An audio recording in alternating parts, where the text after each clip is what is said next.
ত্রয়োদশ জাতীয় সংসদ নির্বাচনকে সামনে রেখে আসন ভাগাভাগি ও নির্বাচনী ঐক্যের পথে এগোচ্ছে ৬টি ইসলামী দল। গত বছরের ৫ আগস্টের পর থেকে তারা আনুপাতিক প্রতিনিধিত্ব পদ্ধতিতে নির্বাচন, জুলাই সনদের আইনি স্বীকৃতি এবং আরও ৫টি দাবিতে যুগপৎ আন্দোলন চালাচ্ছে।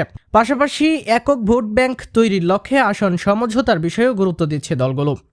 ইসলামী দলগুলোর জ্যেষ্ঠ নেতারা জানান, আসন ভাগাভাগি হবে আলোচনার মাধ্যমে। যেই দলের এলাকায় সাংগঠনিক শক্তি ও প্রার্থীর জনপ্রিয়তা বেশি সেই দল সেখানে প্রার্থী দেবে। সমঝোতা হলেও ত্যাগ বা আসন ছাড়া কোনো ঐক্য হবে না।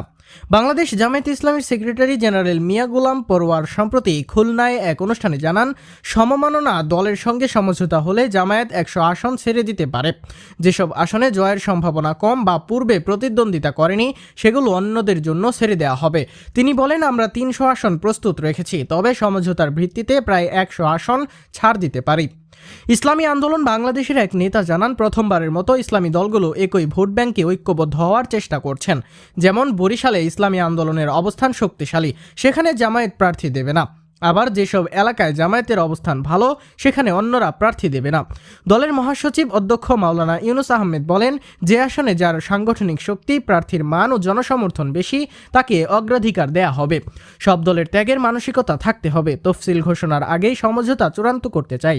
প্রার্থী বাছাইয়ের ক্ষেত্রেও কেন্দ্রীয় নেতা ও আমিরদের বিশেষ গুরুত্ব দেওয়ার ইঙ্গিত দিয়েছেন বাংলাদেশ খেলাফত মজলিসের মহাসচিব জালালউদ্দিন আহমেদ। তিনি বলেন, ছোট দলের প্রার্থীর সংখ্যা বা জনপ্রিয়তা কম হলেও আমির বা হেভিওয়েট নেতাদের গুরুত্ব দিতে হবে, না হলে ঐক্যে ভাঙন ধরবে। বর্তমানে আলোচনায় রয়েছে ৬টি দল: বাংলাদেশ জামায়াতে ইসলামী, ইসলামী আন্দোলন বাংলাদেশ, বাংলাদেশ খেলাফত মজলিস, নিজামে ইসলাম পার্টি এবং বাংলাদেশ খেলাফত আন্দোলন।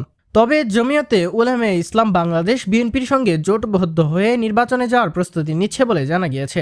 এদিকে মাওলানা মামুনুল হকের নেতৃত্বাধীন খেলাফত মজলিসের বিএনপি ঘনিষ্ঠতার গুঞ্জন উড়িয়ে দিয়ে দলটি জানিয়েছে, ২৫ অক্টোবর তারা মজলিসে শুরা এবং সাধারণ পরিষদের বৈঠকে চূড়ান্ত সিদ্ধান্ত নেবে।